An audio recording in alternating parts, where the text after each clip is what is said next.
नमस्कार, मैं रचना शर्मा चढ़ती कला टाइम टीवी देख रहे सभी दर्शकों का स्वागत करती हूं। आप देख रहे हैं हरियाणा के विशेष समाचार।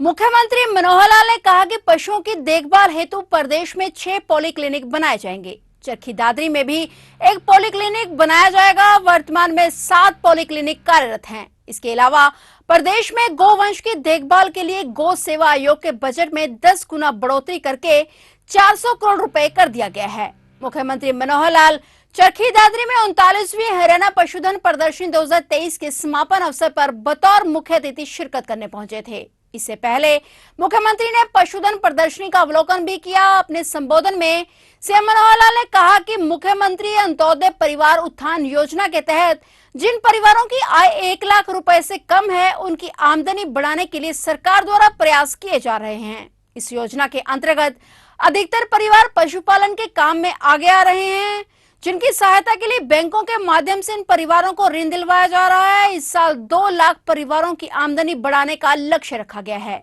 इसके लिए पशुपालन या अन्य किसी कार्य के लिए इन 2 लाख परिवारों के लिए 2000 करोड़ रुपए रिजर्व रखा गया है। सीएम ने कहा कि वर्ष 2023-24 के बजट में एक नया प्रोजेक्ट सांची डेयरी की परिकल्पना की गई है। 1 अप्रैल 2023 से इस योजना को लॉन्च किया जाएगा। मुख्यमंत्री ने कहा कि प्रदेश सरकार ने गोवंश की सुरक्षा के लिए कड़े कानून बनाए हैं। गोहत्या करने पर 10 साल तक की सजा और जुर्माने का भी प्रावधान किया गया है। उन्होंने कहा कि हरियाणा में 632 गौशालाएं हैं। गौ सेवा आयोग का गठन किया गया है। बेसहारा गोवंश की देखभाल के लिए बजट में वृद्धि की गई है। इसमें उन गौशालाओं को अधिक बजट दिया जाएगा जो बेसहारा गोवंश की देखभाल करेंगी। पंचायत या अन्य संस्थाएं भी गौशाला बनाकर पशुओं की देखभाल करेंगी, उन्हें भी अनुदान दिया जाएगा।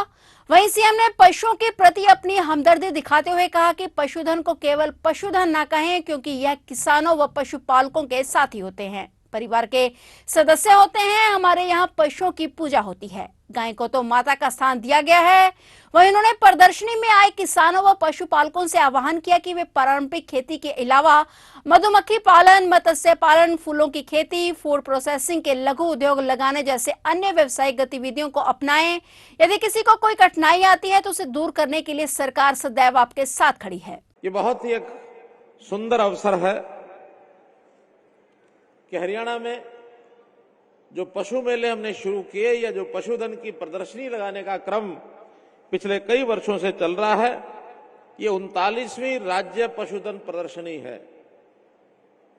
इस प्रदर्शनी में आकर और पशुपालकों के पशुधन को आज यहां देखकर मन अति प्रसन्न हुआ,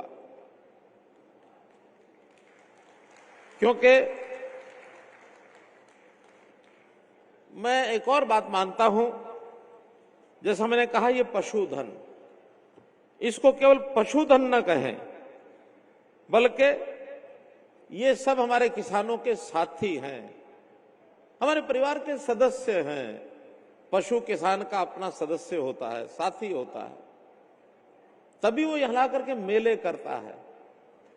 अगर केवल धन होता तो धन का प्रदर्शन तो कभी कोई करता ही नहीं है, बल्कि कोशिश होती है धन को उसी को ना बताया जाए, छुपा के ही रखा जाए।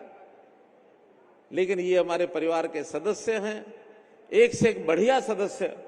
कौन ज्यादा दूध देने वाली गाय है, दूध देने वाली भैंस है, कौन बलशाली सांड है, कौन सा घोड़ा ताकतवर है, कौन सी भेड़ बकरी, उसकी अपनी विशेषता है। ऊंचे से ऊंचा बढ़िया खेल खेलता हुआ, खिलाता हुआ हमारा ऊंट है। ये हमारे पशुओं की विशेषता, जिसका प्रदर्शन हम करते हैं, ये वास्तव में ही हम सबको आनंद देता है। और जो किसान अपने इन पशुओं के प्रदर्शन को यहां दिखा करके अच्छा प्रदर्शन होने पर इनाम पाता है, उसका मन तो गदगद हो जाता है। भाइयों बहनों, इन पशुओं की महत्ता अपने देश में बहुत अधिक होती है। हमारा देश ऐसा है, इसमें पशुओं की पूजा होती है। दुनिया का कोई देश पशुओं की पूजा नहीं करता है। हमारे यहां तो देवी देवताओं के वाहन ये पशु होते हैं। गाय को हमने मां माना है, माता का स्थान दिया है। गौ माता के प्रति कितनी बड़ी श्रद्धा है।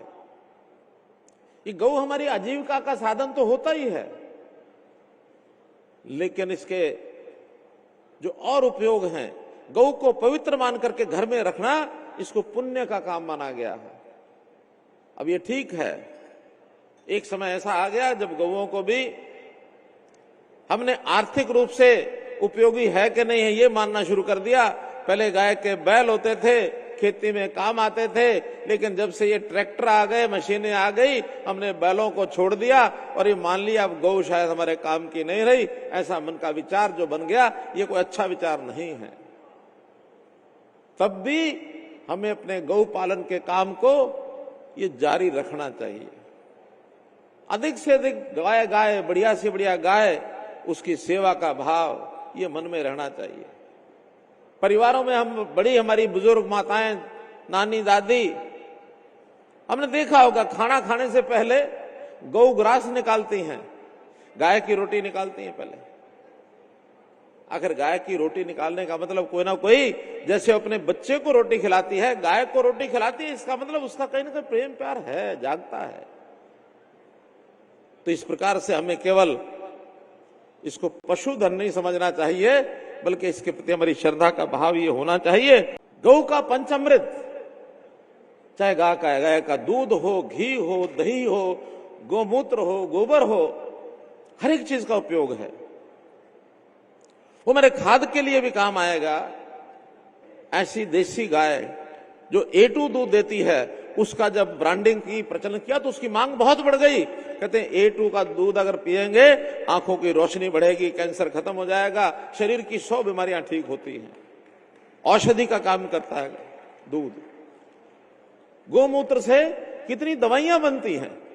आज विज्ञान ने भी सिद्ध कर दिया कि गोमूत्र दवाइयों के लिए बहुत उपयोगी है, आयुर्वेद दवाइयों के। गोबर तो एंटीबैक्टीरिया।